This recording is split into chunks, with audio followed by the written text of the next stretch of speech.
ممكن تمسكيها كارنيه. انت علمي ولا ادبي الاول؟ أدبي. ان شاء الله خير، ان شاء إن الله. شاء الله. مستعده للتاريخ؟ يعني بحاول أعمل كل اللي عليا عشان أستعد. الله يفتح عليك، احلى كلمه. طيب، عرفت المبادره منين؟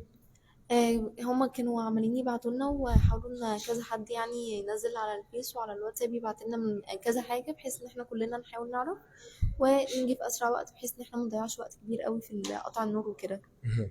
بس. عملت ايه في الامتحان النهارده؟ وامبارح كان وضع النور مش كويس. وانا كنت بذاكر امبارح على الضلمة لان ما كانش فيه وقت طبعا ان انا ينفع اضيعه. هو النهارده ما كانش جه احسن حاجة بس الحمد لله عدت ويعني خلصت الحمد لله. الحمد لله. مستعده؟ بحاول. ان شاء الله، ربنا ان يوفقك. شاء انا اسف الله. اني عطلتك، لا هسيبك تمام. تذاكري. طبعا زي ما حضراتكم شايفين، طبعا انا بعتذر ليهم اني عطلتهم عن المذاكره.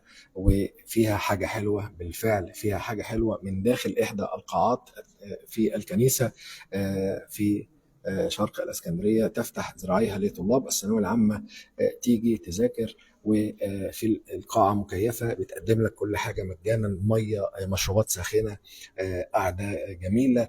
وطبعا في هذا المكان المقدس.